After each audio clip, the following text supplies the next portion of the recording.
Tuan Yang Dipertua, saya mohon izin untuk menjawab pertanyaan Yang Berhormat Batang Lupar bersekali dengan pertanyaan Yang Berhormat Miri bertarikh 28 Oktober 2024 dan Yang Berhormat Kinabatangan bertarikh 5 November 2024 kerana pertanyaan adalah mengenai isu yang sama. Tuan Yang Dipertua, untuk makluman Yang Berhormat, mengikut rekod, buat masa ini syarikat-syarikat penerbangan negara telah menyediakan perkhidmatan penerbangan domestik bagi laluan ke Sabah, Sarawak dan wilayah Persekutuan Labuan sebanyak 1.42 juta tempat duduk bagi bulan Oktober 2024 sahaja.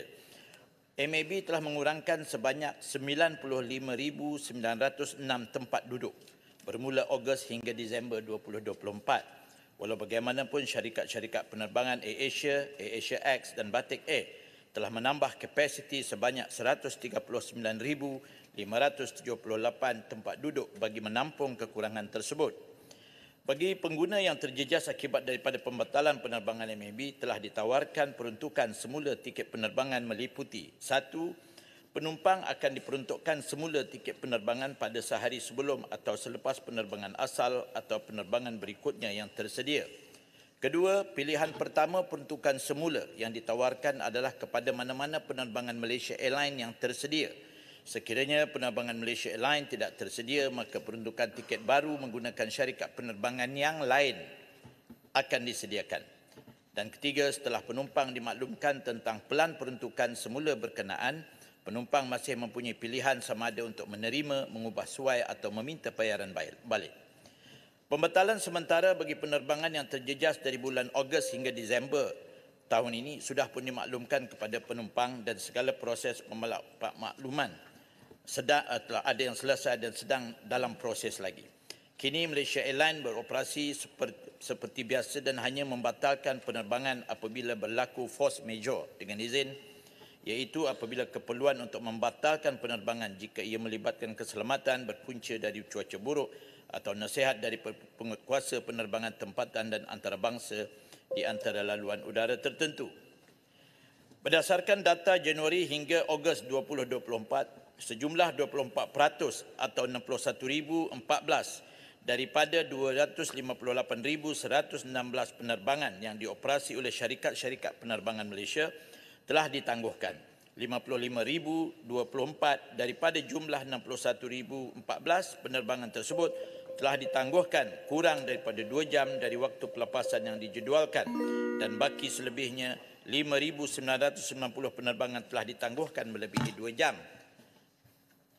Manakala sebanyak 20% atau 90,669 penerbangan daripada 444,234 jumlah penerbangan berjadual telah dibatalkan pada tahun 2023 dan sebanyak 18% atau 57,276 penerbangan daripada 315,388 jumlah penerbangan berjadual telah dibatalkan pada tahun ini.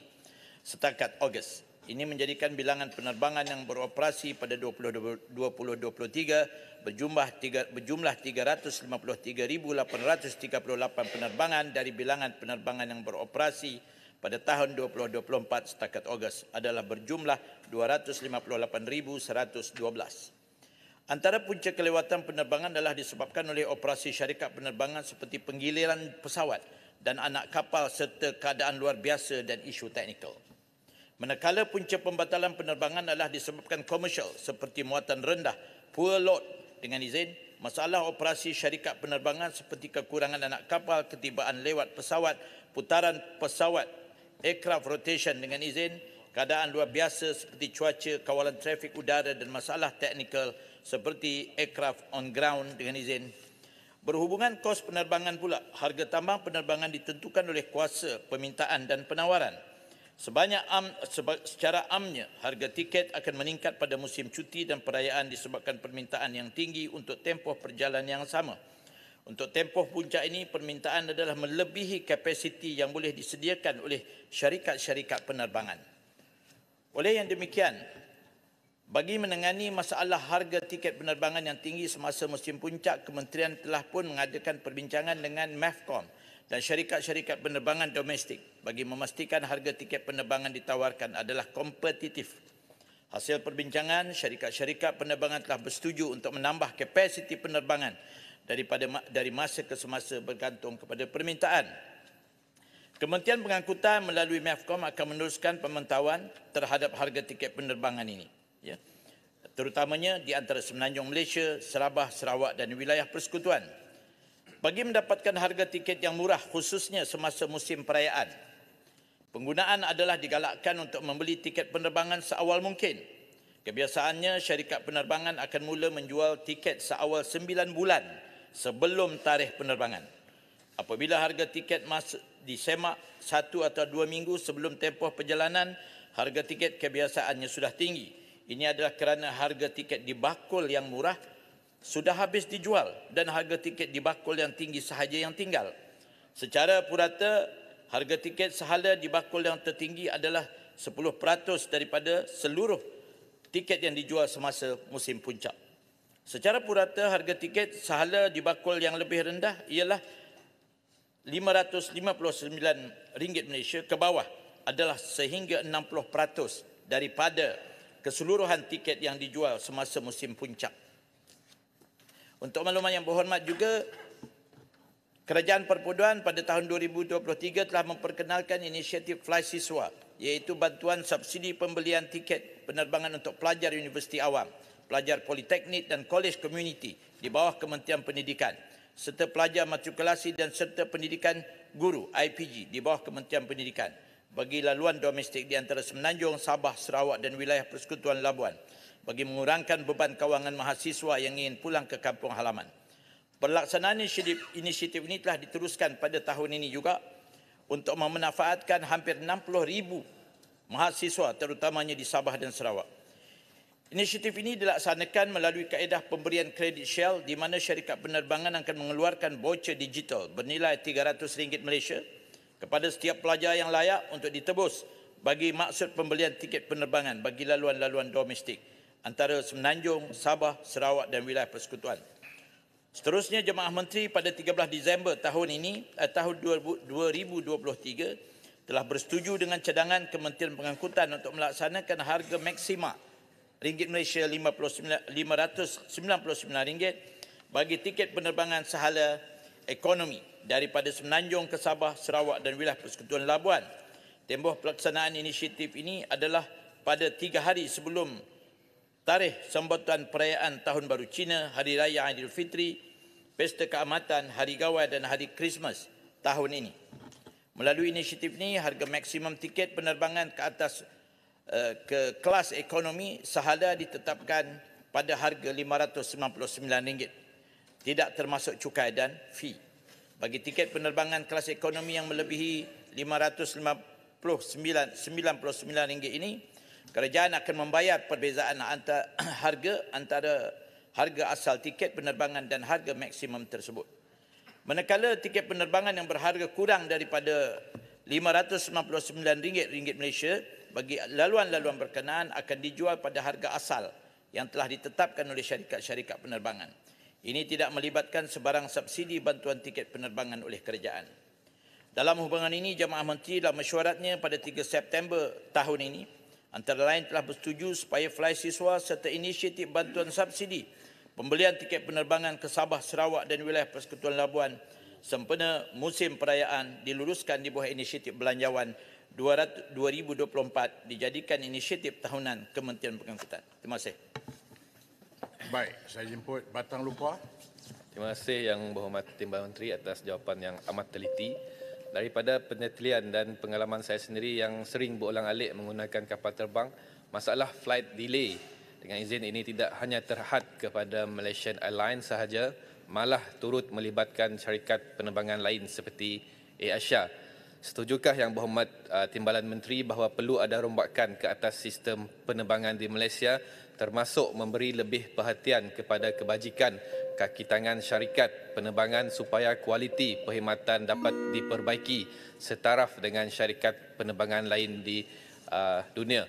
Dan apakah status pembelian Maswing oleh Kerajaan Sarawak dan adakah Rural Air Service RAS akan diteruskan apabila Maswing dijual? Terima kasih Timbalan Menteri, terima kasih Tan Sri Speaker. Baik, silakan Menteri. Terima kasih Yang Berhormat Batang Lupa. Sebagaimana yang saya jawab tadi, memang usaha tentang ini kelewatan ini adalah secara umum, bukan hanya MAS. It's an overall, ya, overall airline kita. Tapi di sini saya sebutkan MAS, ya. Tetapi memang usaha-usaha untuk kebajikan pekerja, kru dan sebagainya ini memang diperhatikan oleh airline-airline ini. Dan juga isu-isu teknikal yang berlaku.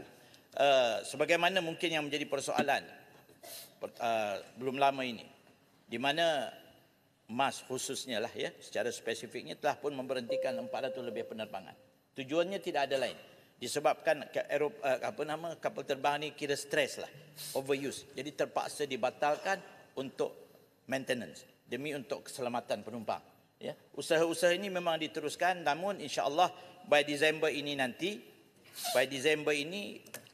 bila kerja-kerja maintenance kapal terbang ini sudah pastinya things will be back to normal insya-Allah.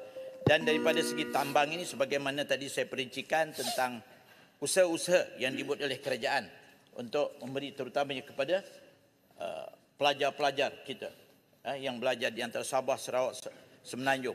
Semua ini diambil kira. Rasanya sudah disebut tadi.